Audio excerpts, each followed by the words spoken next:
as we finally seek transparency, truth and accountability. Mr. Speaker, Andrew Mountbatten-Windsor shamed our country and the royal family. But for too long, members of Parliament were barred from even raising criticisms of him, let alone properly scrutinising his role as trade envoy. Because of the outdated tradition that mentions of any member of the royal family in this House must, in the words of the previous Speaker, be, and I quote, very rare, very sparing and very respectful. I encountered this firsthand back in 2011 when I was asked to respond to an adjournment debate on behalf of Lord Green, who was then the Minister for Trade and Investment. The adjournment was brought by the late Paul Flynn. But even he, an ardent and outspoken Republican, as I'm sure many of us remember, wasn't allowed to raise any actual concerns about Andrew himself. Paul called it a negative privilege, and that's what it was. He said his mouth was bandaged by archaic rules, and that had very real and damaging consequences. And I'm pleased to see the Minister in his place because I know he was also constrained by those rules when he raised similar issues. And in that debate, Epstein's name wasn't even mentioned once. There was no chance to debate the substance.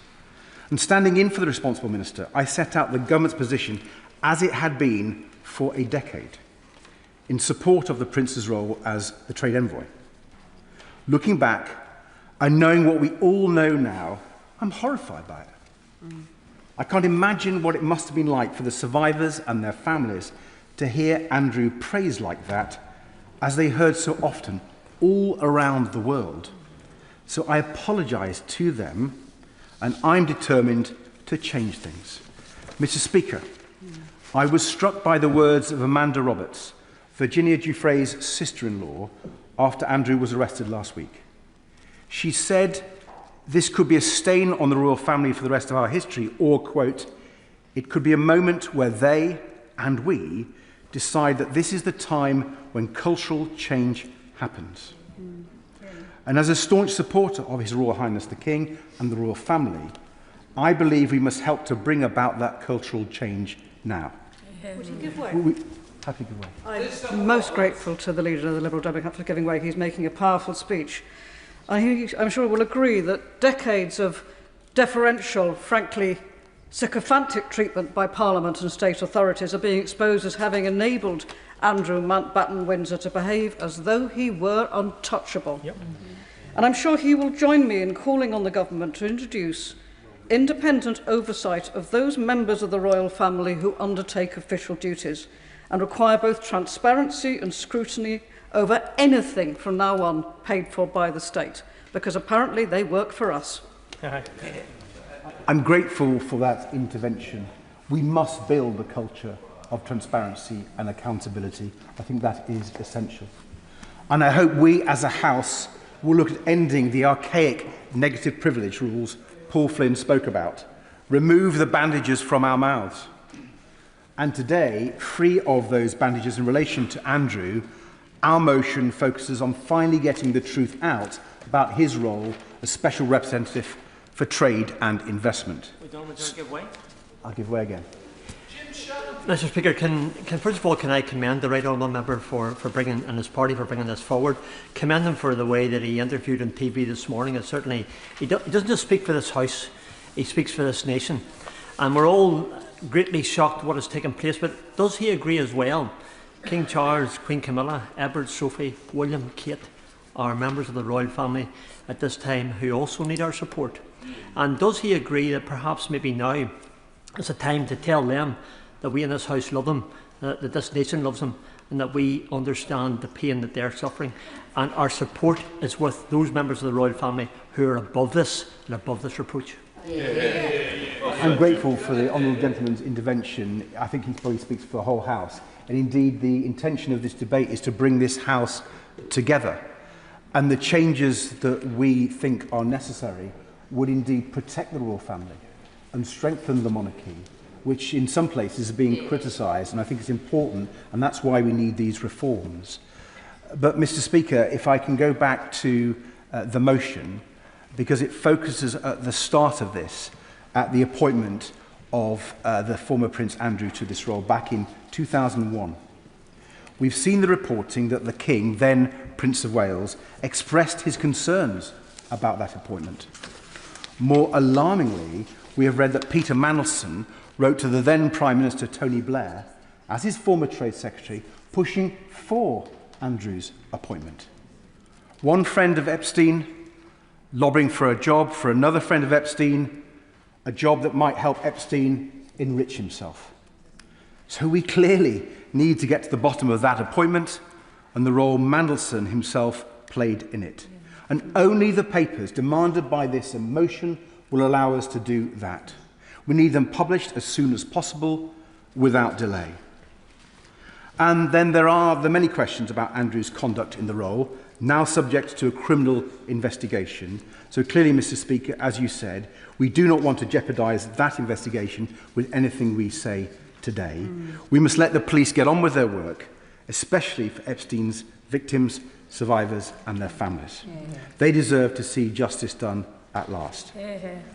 But I would just highlight one example of the way Jeffrey Epstein sought to use Andrew's role as trade envoy to enrich himself. I'm happy to give way. I thank my right honourable friend for giving way. My right honourable friend talks about Andrew Mountbatten-Windsor's role as a trade envoy. When I was working overseas for the British Council, Mountbatten-Windsor came to an exhibition that I was putting on about Dolly the sheep, which was a fine example of British scientific innovation. Mountbatten-Windsor stood up in front of Japanese dignitaries and business people and said, "This is rubbish, this is Frankenstein's sheep." Would my right honourable friend agree with me that that's a very poor example of promoting British trade interests? Well, I'm grateful for my honourable friend's intervention. It shows that not only some of the scandals that we've heard about are things that we need to focus on, but if the trade envoy was actually speaking against British commercial interests, that raises even greater questions. And I hope not just this debate, but other debates in select committees and elsewhere will get to the bottom of that issue. But I was saying I would like to highlight one example of how Jeffrey Epstein sought to use Andrew's role as trade envoy to enrich himself. Channel 4 uncovered emails in the Epstein files in which Epstein was trying to meet the Libyan dictator Gaddafi in the dying months of the Gaddafi regime to help him find somewhere to put his money. I think something that the minister actually raised at the time. In other words, Epstein looked at the deadly crisis in Libya and saw a chance to make some money. And he thought his friend Andrew could help. And this is what it says in one of the emails. "I wondered if PA could make the intro." A few weeks later, Andrew wrote back, "Libya fixed." Though the Epstein-Gaddafi meeting doesn't appear to have happened, it does show clearly what these relationships were all about for Epstein, increasing his own wealth and power. The idea that the role of Special Trade Envoy for our United Kingdom may have been used to help him do that, to help a vile paedophile sex trafficker enrich himself, is truly sickening. And again, I want to pay tribute to the Minister who tried to raise it at the time, like his colleague, the late Paul Flynn. And it shows, again, why we need to change the rules of this House that govern the debate here and ministers. But I give way. I thank the Leader of the Opposition for giving way. I posed a question. Sorry, the leader of the Liberal Democrats. I stand corrected. The Leader of the... It's coming. I thank the Leader of the Liberal Democrats for giving way. I asked the question to the Chief Secretary yesterday in this House about the speed of bringing legislation forward. Victims, other members of the House, members of the Lords, we all need this process to be done as swiftly as possible. I just wondered if you agree that whatever happens with Andrew or anybody else, that you also agree that the Chief Secretary's comments that we do need to bring this forward and that we need to keep pushing to get legislation swiftly, not in years to come. Well, I'm grateful for the Honourable Gentleman's intervention, both for his Freudian slip and indeed for his suggestion that we do need to speed up action in this area. But if I can begin to conclude, Mr. Speaker, in many ways this is the first truly global scandal, from the White House in Silicon Valley to Oslo and Paris. But it's also a deeply British scandal, reaching right to the top of the British establishment. Because can there be many people more symbolic of the rot that eats away at the British establishment than the former Duke of York and Special Trade Envoy, and the former Business Secretary, First Secretary of State, and Ambassador to the United States? Their association with Epstein and their actions on his behalf, while trusted with the privilege of public office, are a stain on our country. Today we must begin to clean away that stain with the disinfectant of transparency. Because whether it is the President of the United States and his Commerce Secretary, or Peter Mandelson and Andrew Mountbatten-Windsor, or Epstein himself, their victims and survivors have seen those responsible evade accountability and escape justice for far too long. I desperately hope, that is ending now, and I hope the House will approve this motion. Yeah. The question is, that's on the order paper. I call the Minister, Sir Chris Bryant. Thank you very much, Mr. Speaker. Mr. Speaker, let me be clear from the outset, we support this motion today. Frankly, it is the least we owe the victims of the horrific abuse that was perpetrated by Jeffrey Epstein and others. The abuse that was enabled, aided and abetted by a very extensive group of arrogant, entitled and often very wealthy individuals in this country and elsewhere. It's not just the people who participated in the abuse, it's the many, many more who turned a blind eye out of greed, familiarity or deference. To my mind, they too were complicit, just as complicit, and I welcome the reckoning that is coming to them now. I doubt there is anyone in this House who is not shocked and appalled by the recent allegations. Colleagues and many civil servants have told me their own stories of their interactions with Mr. Mountbatten-Windsor, and they all betray the same pattern. A man on a constant self-aggrandising and self-enriching hustle. A rude, arrogant and entitled man who could not distinguish between the public interest, which he said he served, and his own private interest. I remember him coming to visit the Sea Cadets in Tonopandi. They were absolutely delighted and excited to meet a member of the royal family, but he insisted on coming by helicopter, unlike his mother, who came twice to the Rhondda and always came by car. He left early and he showed next to no interest in the young people. That is, of course, Mr. Speaker, not a crime, nor is arrogance, fortunately, I suppose.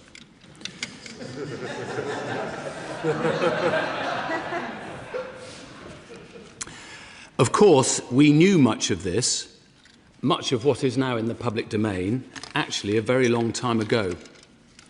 And I say very gently, it is all very well for some of us to say, if only we had known then what we know now, but I'm afraid that with me that doesn't wash. We did actually have plenty of warning. I called on the then Prime Minister David Cameron to dispense with the services of the then Duke of York in this chamber on the 28th of February 2011 because of his close friendship with Saif Gaddafi, as has just been referred to, and the convicted Libyan gun smuggler Tariq Kaitouni. I was rebuked by Speaker Bercow then for doing so because references to members of the royal family should be very rare, very sparing and very respectful. I didn't disagree with the ruling of Mr. Speaker, nor would I ever, as you know, Mr. Speaker, disagree with the ruling from the chair. I heard that. Over the next few days...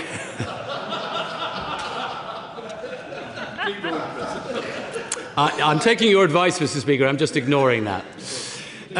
Over the next few days, back in 2011, I repeatedly called for Andrew to be sacked in the public domain on television, on radio and in newspaper articles, citing his relationship with Jeffrey Epstein, the mysteriously excessive £15 million cost paid for his Sunning Hill home and many other issues besides. I'm afraid the willful blindness of far too many at that time was absolutely spectacular, and it still angers me. The then Prime Minister, the then Home Secretary and many others in government defended Andrew time and time and time again.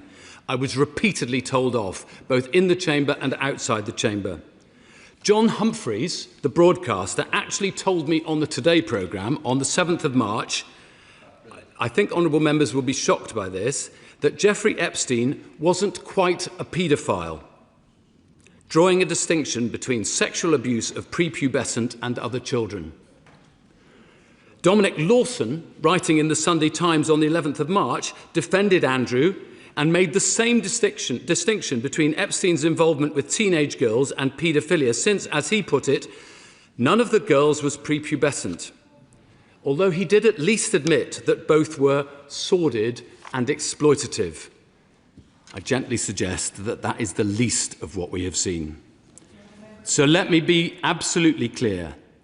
All of this happened after the photograph of Andrew with his arm around Virginia Giuffre was published in the Mail on Sunday on the 27th of February 2011. It is after the allegations, not before. Well, I'll give a word there and then to the end. Thank you, Mr Speaker. I'm grateful to the Honourable Member for giving way, and I entirely agree with him in relation to the abhorrence of the comments that were in the media back then. But does he also agree with me that we still have a degree of that problem now, that often in the media we talk about underage girls, where actually what we're talking about is children? And does he agree with me that we should be ensuring that when we talk about Epstein's crimes, we talk about the children that were involved? 100%, and I think we should also be referring to statutory rape, because that is what it is. And statutory rape is no better than any other kind of rape. It is rape. End of story. Of course. Grateful to the Minister for giving way, speaking very powerfully about this issue, and has a strong track record, one of the strongest track records in standing up on these types of issues. I have asked that the Government release the files concerning whatever his new name is, Andrew Mountbatten-Windsor, when he was a trade envoy. That request has been refused. Can I ask gently the Minister to review that decision, and to ask that all of these files, in the new spirit of openness and transparency, that those files are open for all to see?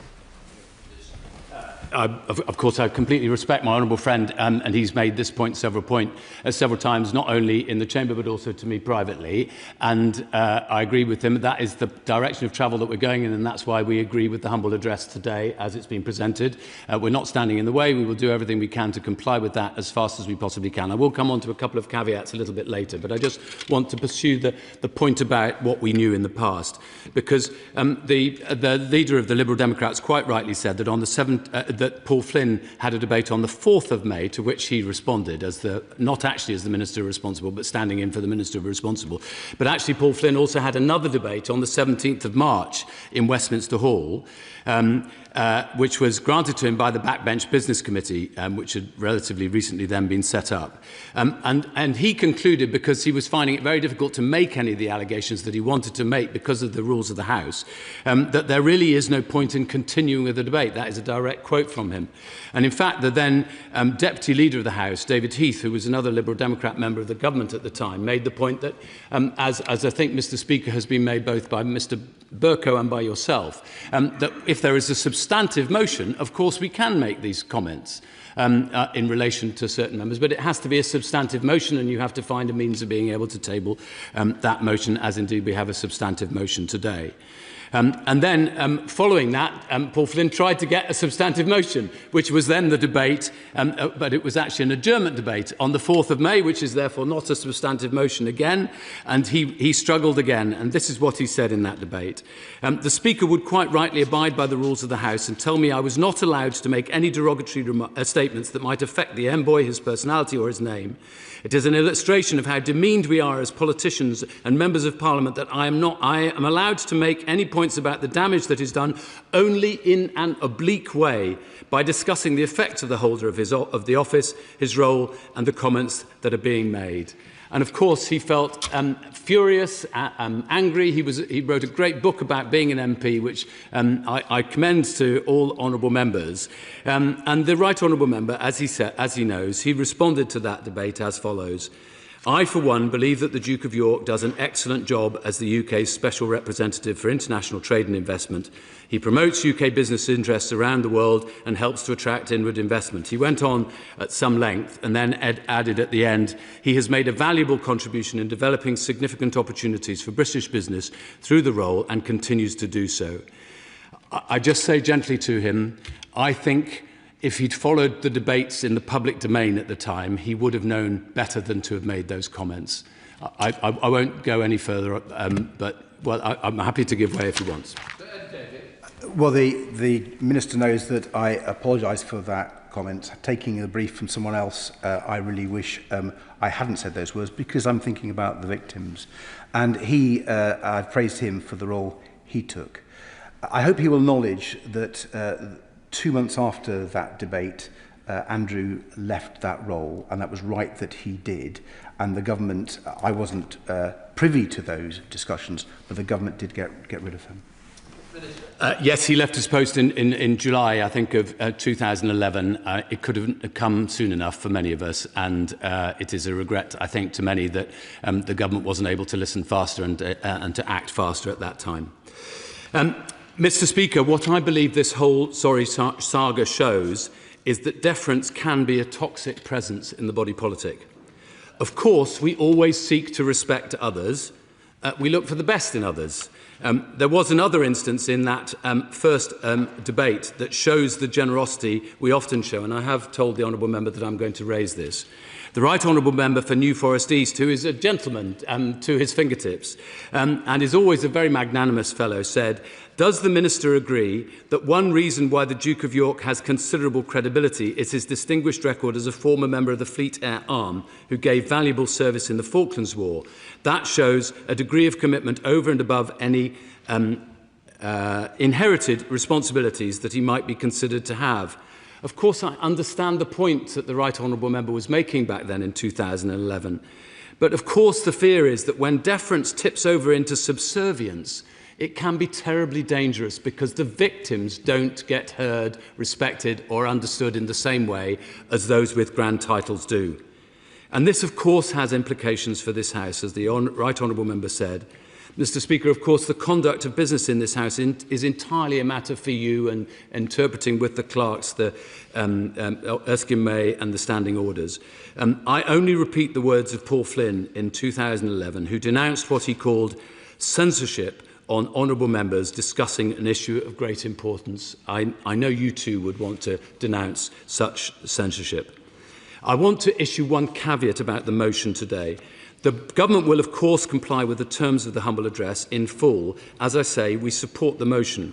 But as the House will know, there is a live police investigation into the former Duke of York after his arrest on suspicion of misconduct in public office. The House will also be aware that following that arrest on the 19th of February, Buckingham Palace issued a statement on behalf of the King. His Majesty emphasised that the law must take its course and that the Palace will provide its full and wholehearted support and cooperation. The statement concluded with a commitment that His Majesty and the royal family would continue in their duty and service to the nation. Mr. Speaker, I'm sure that is a sentiment that the whole House will support.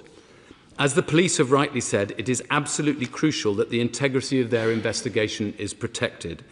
And now these proceedings are underway, it would be wrong of me to say anything that might prejudice them. Nor will the government be able to put into the public domain anything that is required by the police for them to conduct their inquiries unless and until the police are satisfied. I'm sure the honourable member would agree with that point. Yes, of course. I agree with everything he's saying, but I think what's worrying quite a lot of us, and not just concerning Andrew Mountbatten-Windsor, but Manderson as well, is that because of these ongoing police investigations, and because the wheels of justice grind exceedingly slow, it might be years before we see any of these papers. And I just really want to have an assurance from the government that they will do their utmost, despite what he just said about the police investigation, to ensure there's full transparency, because actually scandals are made much, much worse by any sense of cover-up. I couldn't agree more with the honourable gentleman. I want to make sure that we move as fast as we possibly can, but I also want to make sure that justice does happen, and I don't want to do anything that would undermine the police investigations. I hope that they will be able to move as swiftly as possible, and we will certainly cooperate with them as swiftly as possible. I should just say it's worth bearing in mind that the documents that might be envisaged in this are mostly 25 years old, some of them a bit earlier. They may be substantial in number, and many of them will be in hard copy. So I hate to add to the Right Honourable Member's fears about the speed with which things may be able to happen, but I think we would all want to make sure that we do all of this in a proper fashion. All of that, yes, of course.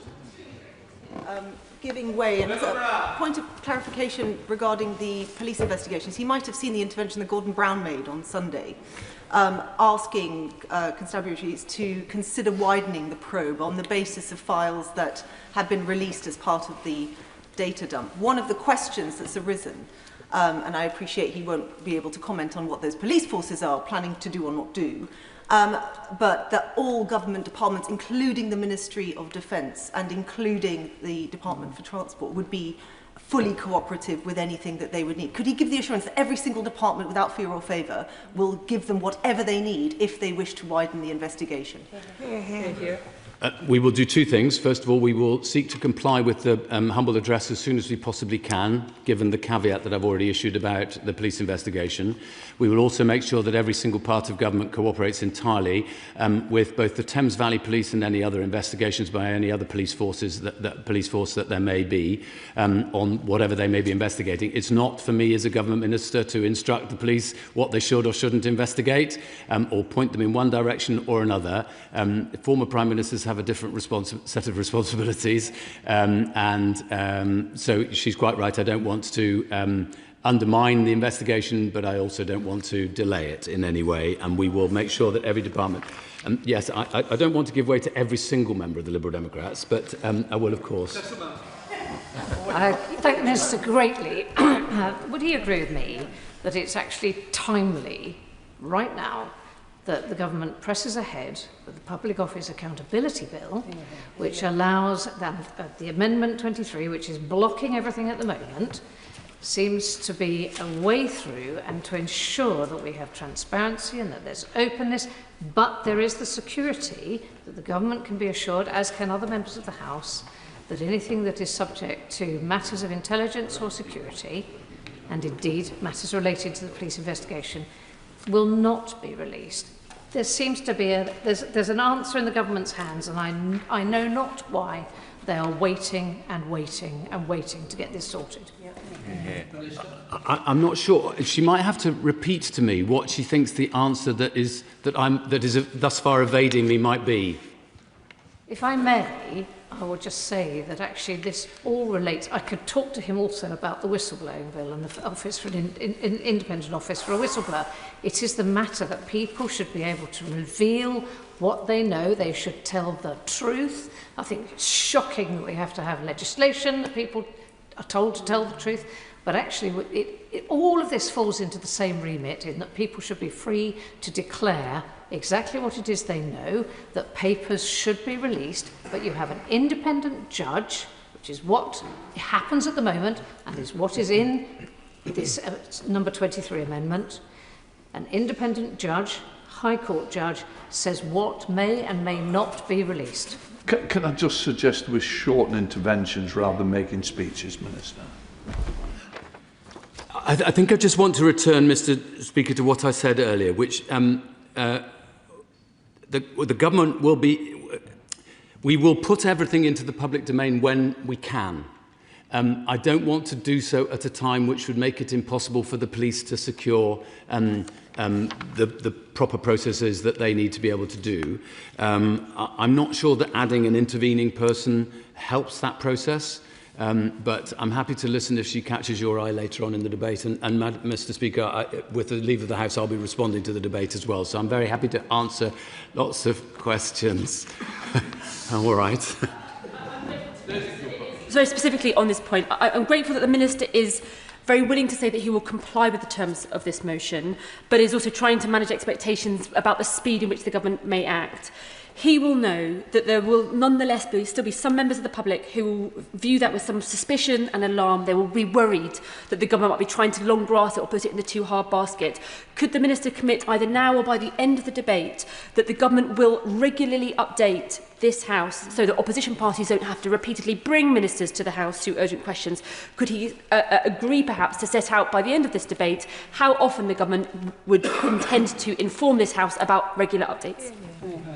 I'm very happy to commit now to updating the House as often as I possibly can in a way that is informative to the House. But she's quite right that I am slightly trying to manage people's expectations about timeliness, partly because of the quantity of material and because there is a live police investigation, and I just don't want to jeopardise that.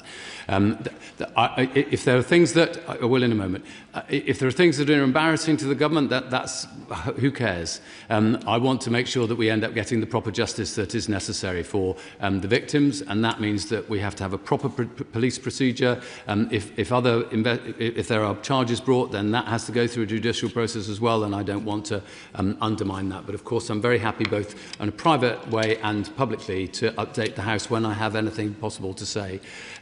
Now, I am trying to get to the end of my speech, and people normally like it when I get to the end of my speech. So I see I've united the House, Mr. Speaker. But I will give way to the honourable gentleman.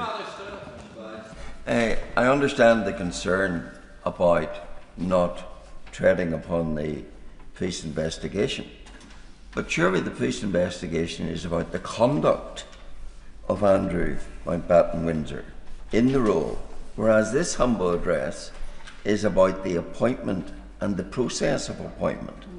Is there not a distinction there, which means that this humble address of itself should not unduly impede any police investigation or be hindered by it? Well, if he doesn't mind, I'm quite happy to explain to him out of the chamber precisely why I disagree with him, because I don't. Again, if I were to explain more fully in the chamber, I think that might not be very helpful to either the police or the criminal process. But I'm very happy to explain to him outside the chamber, and I think he might come back in and agree with me. I think he might. Just sometimes he agrees with me. He agrees. Not very often, but anyway. Small mercies and all, eh? Mr. Speaker, I also want to make it absolutely clear to the House that the former Duke of York's role as a special trade representative was very different to the one performed by the government's current trade envoys. This has often been confused, I think, in the public discussion at the moment. Trade envoys today are appointed by ministers with a formalised set of rules of conduct. They are unpaid. They work with my department on attracting and retaining inward investment while supporting UK firms to take full advantage of new trade opportunities. They are all members of either this House or another House. And I have recently emphasised to all of those trade envoys the importance of maximising the programme's impact on ensuring that it aligns completely with the goals of our trade and industrial strategies. They are under the same obligations as ministers in adhering to departmental restrictions, guidelines and confidentiality clauses, the same ones outlined in the Ministerial Code. In sum, trade envoys play an important role in boosting economic growth, delivering our industrial and trade strategies and helping British business to export. I'll stress this again, Mr. Speaker. The role held by Andrew Mountbatten-Windsor was not a trade envoy position as we would understand it today, and I'm enormously grateful to the trade envoys today who go beyond the call of duty in promoting UK PLC. Andrew Mountbatten-Windsor's role was a separate one entitled UK Special Representative for International Trade and Investment. Mr. Speaker, there is unanimous agreement across this House that those who may be guilty of misconduct in public office should face the full force of the law. That applies to everyone, regardless of who they are or how they were appointed. This was a point made by my right honourable friend prior to the news of Andrew Mountbatten-Windsor's arrest. One of the core principles of our constitutional system is the rule of law. That means that everyone is equal under the law and nobody is above the law. I share the anger, the disgust expressed by many at the alleged behaviour of Andrew Mountbatten-Windsor. What we are seeing now is a full, fair and proper process by which this issue is investigated by the police. And in that investigation, they will, of course, have the government's unwavering cooperation and support. Sometimes it feels to many members of our country that there is one rule for the rich and famous and another rule for the rest of us.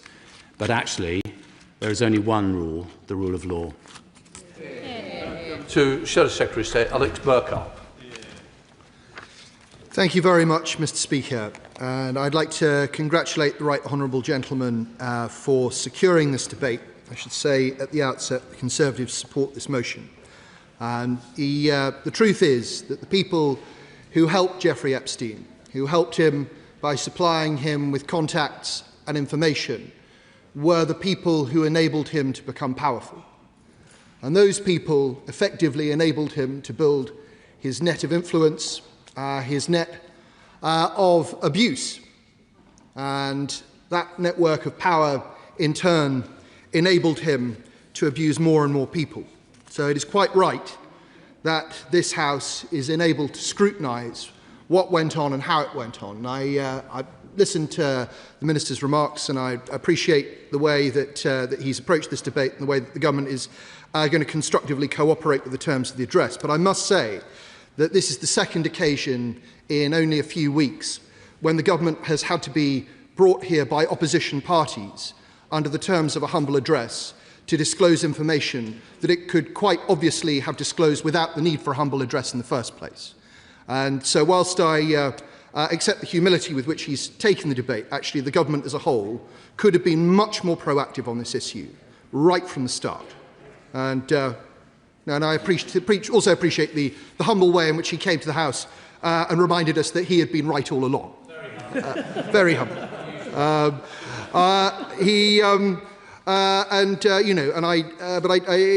Right Honourable Gentleman, the leader of the Liberal Democrats, referred to this as the first global political scandal. And indeed, it is a global political scandal that has reached its tendrils into the operation of many governments across the West and indeed the East. And the fact that our allies in Poland have launched an intelligence investigation into Epstein's links with Russia, the fact that in the published Epstein papers it's clear that Jeffrey Epstein was supplying people at the very top end of Putin's regime with sensitive information about the American leadership, shows that this is an international scandal, and one in which our government and our security services must play their part in uncovering things.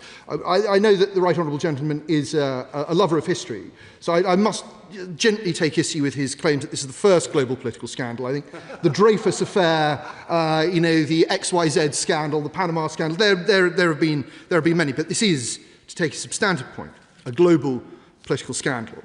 And I'd very much like to associate myself with the remarks made by my honourable friend from Strangford, that we can only be, as a general point, very supportive of the royal family's role in promoting our country. I think those people who have witnessed the best of the royal family using its awesome soft power to support what we do best can only be in awe of the vast commitment it makes to public service and to the life of the country. And indeed, if it is the case, as reported in the press, that very senior members of the royal family expressed concerns about Mr. Mountbatten-Windsor's appointment in 2001, one can only feel enormous sympathy with them about what has subsequently come to light. Because these revelations surrounding the relationship between Andrew Mountbatten-Windsor and Jeffrey Epstein, just as with the relationship between Peter Mandelson and Jeffrey Epstein, and the arrest of both men on suspicion of misconduct in public office, make it right that questions are asked and make it right that information is brought before this House. And if one looks back to 2001, it is possible to identify the hand of Esptein in Mr. Mountbatten-Windsor's appointment. It is reported that Peter Mandelson first met Esptein in the summer of 2001. Mountbatten-Windsor had first met Esptein, I believe, in 1999. And shortly after Mandelson's first meeting in October 2001, Mandelson is appointed as trade envoy. The minister shakes his head. I'll go through the chronology again for him because it's there's no harm. Mandelson met Esptein. Hansard will reply. It may be that the numbers were juggled up in the minister's head. That in the summer of 2001, Mandelson met Esptein for the first time, and in October 2001, Mountbatten-Windsor was appointed as trade envoy. And so it's possible that Mandelson influenced. Now, what I also said is that in 1999, Mountbatten-Windsor met Esptein for the first time, so he was already an associate of Esptein. So I'm glad to have that sorted out. I can go through it again, but I'm sure the Minister can read about it tomorrow. I'm happy to give way to the Honourable Lady. Very grateful to the Shadow Minister for giving way. I think by sketching out that timeline, I think that brings to light the reason why in our humble address we are calling for information in relation to the actual creation of the appointment, which the Minister rightly pointed out was a unique role that was created for Andrew Mountbatten-Windsor. Does he therefore agree with me that we are right to not only call out that creation of the role, but also to ascertain whether Mandelson had any role within it? No, very much so. And as I say, what would have been better is if the government had been proactive on this and had not had to be brought to the House by opposition parties in order to release this information. And I'm very glad that the Liberal Democrats have learnt the lesson of the Conservatives' humble address a few weeks ago, that it's always good that once the Conservatives have, designed a bandwagon, got it up and running, showed that it can move at high speed, the Liberal Democrats scramble up and get on board. But, better late than never.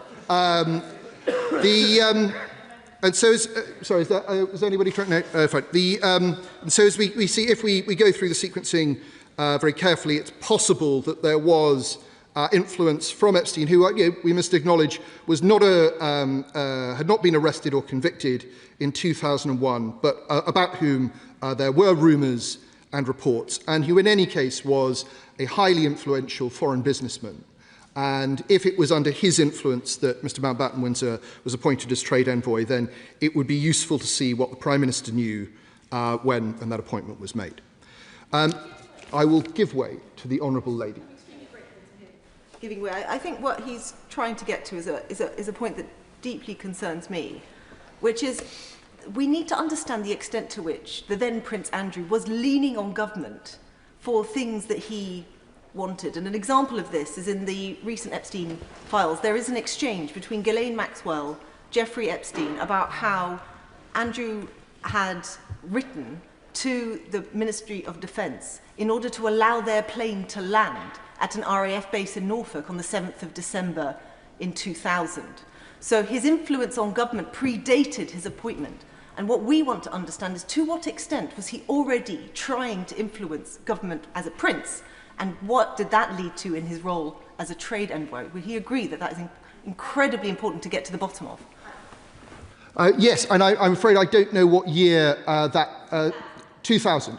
Well, I agree with her, that's an interesting point, although I think if one looks at the precise wording of the Liberal Democrat humble address, something like that might not fall within its context. So, she may wish to table an amendment to her own party's humble address in order to get at that. But look, transparency is essential in all of this. And that's, why, on this side of the House, we very much hope that the government will give us transparency quickly. And I turn to the point that my right honourable friend, Father of the House, made, that there is a danger that the government uses a police process as a means of not disclosing certain information.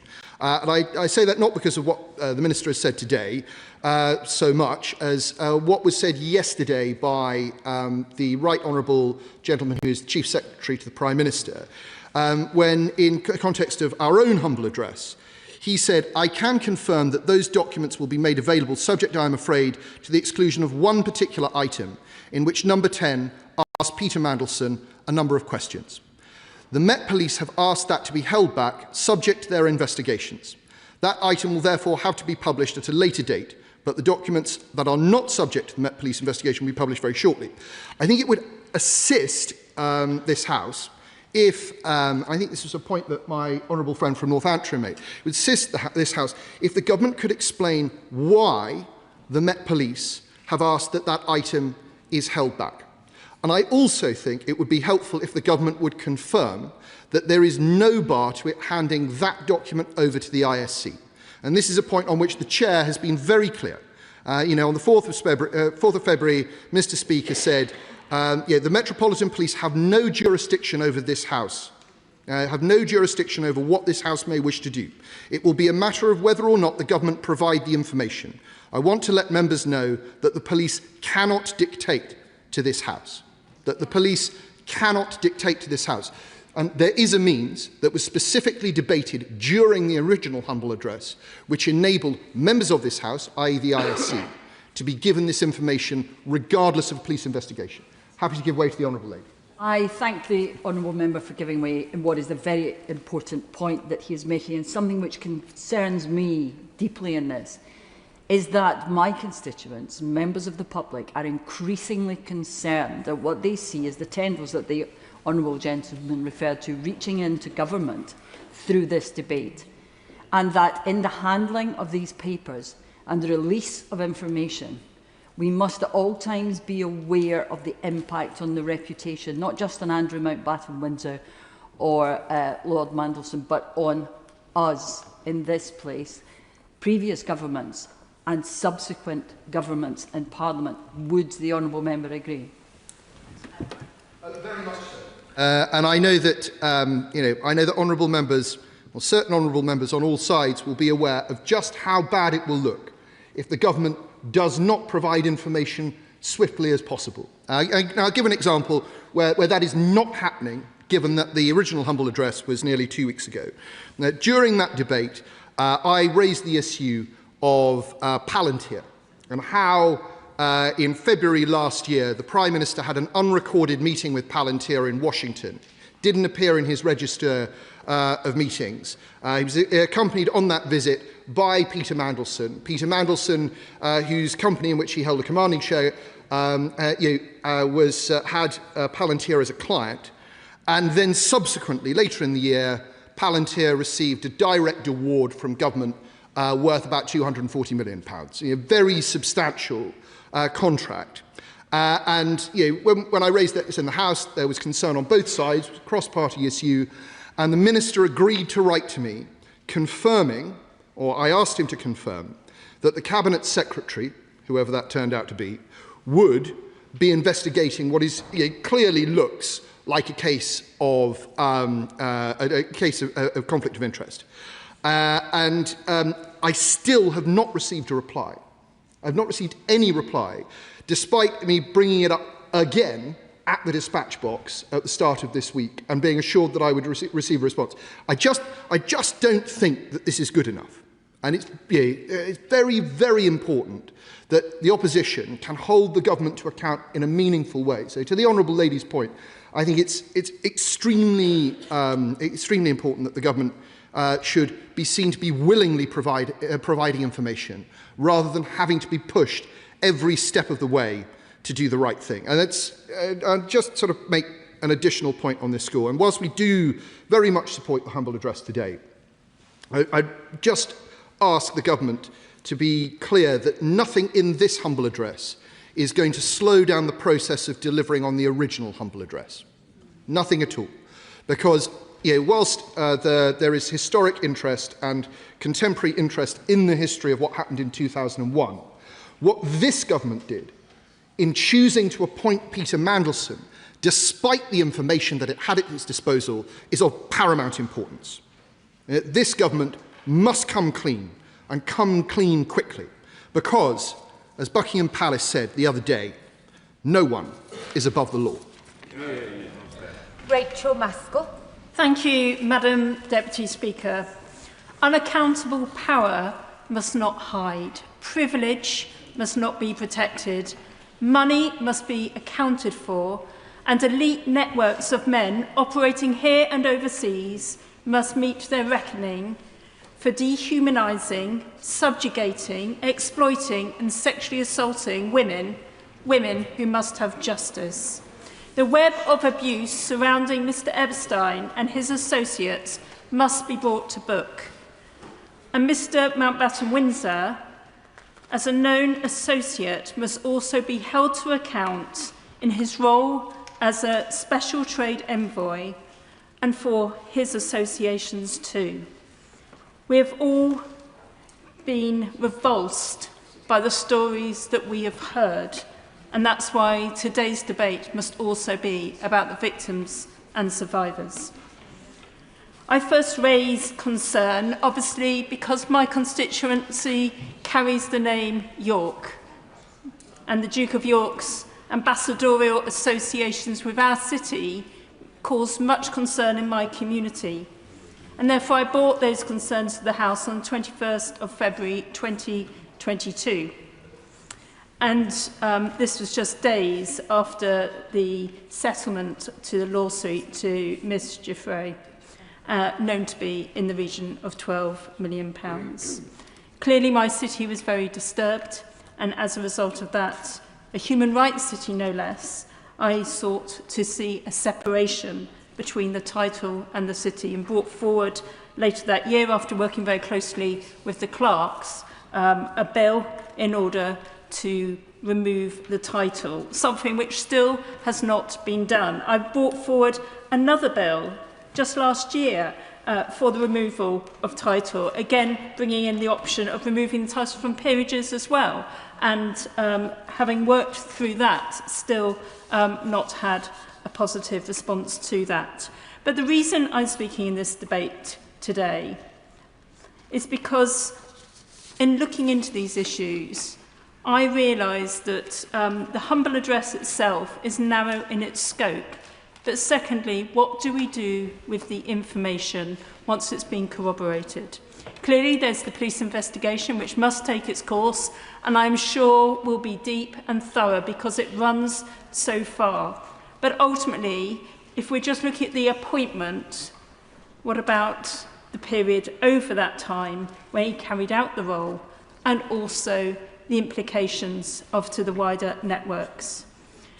So I don't want this to end up in the court of public opinion, or perhaps the media digging deeper and deeper into more and more stories. But what does it do to this place?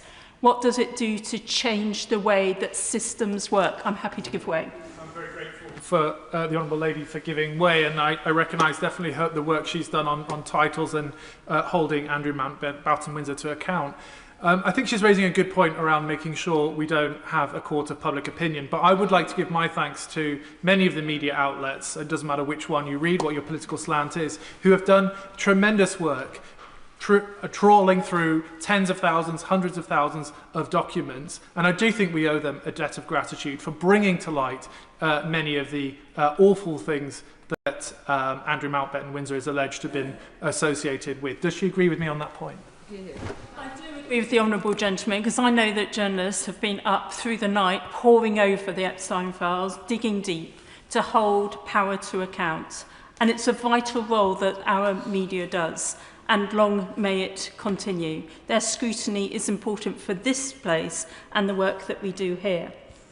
But in saying that, we need a process of learning from this. And I do believe there should be a judge-led inquiry to ensure that the multiple strands of this global network of power are brought into account, so we can learn and we can hold to account in this place any future concerns that we may have around how these associations are formed, the depth in which they infiltrate places like this, or indeed the government, and indeed international networks, which as we have learnt over the last few weeks, where sensitive information has been shared, financial information has been shared, issues which impact on our constituents as markets, trade, and that has an impact on the very people we're here to represent.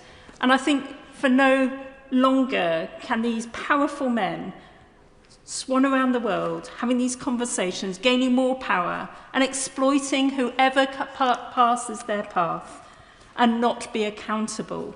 And therefore we need to understand how to bring transparency across all institutions, including all areas of government, even deeper, as we try to do in this place each and every day. As the Honourable Member for Oxford West and Abingdon says, it's far-reaching, this inquiry that must pursue. I recognise that many departments are missed out in the humble address. To understand, for instance, how transport has been used. We need to understand not just civil transport, but military transport. The missing logs, who were on those planes, where were they going to, and where did they come from? We need to understand the expenses system that ensued, how signing off for massages became a duty of the taxpayer. Clearly, individuals questioned it, as we heard, but the reality is people weren't feeling empowered to blow the whistle and to raise those concerns. So we need to ensure that we institute processes where people can raise concern wherever they see that. We don't have the confidence at the moment within the systems that that was undertaken. So how are we going to institute that? Then there's questions about visas. We know that 90 people came in and out of the country during the period that we are looking at today. And of course, rigour in appointment processes. Much has been heard over the last few months around that, and of course that comes to the heart of the humble address today. But we need to ensure that all those appointments are transparent. And whilst I heard what the Minister said today, we have 32 trade envoys. I've never seen one post advertised. I'm not aware of the expertise that those individuals have with regards to trade or their particular relations with a particular country, and what they actually add, what value they actually bring, how we assess that from this place. And therefore I do ask that we have a proper review over all of these appointments that we hear about as to what they bring, because surely we should have better accountability. And finally, I just want to raise the intelligence services as well. I cannot believe that our intelligence services were not aware of some of the movements that Mr. Mountbatten-Windsor had. How do we bring that to account too, to ensure that that information is also in the public domain? And where are the minutes of all of those meetings? What do they say? And how do we find out? So there are so many questions in response to the humble address being put today, but I do think we have to think about what we want to do from this point on as well, not just holding that information, not just examining that information, not just commenting in the tea rooms and the corridors.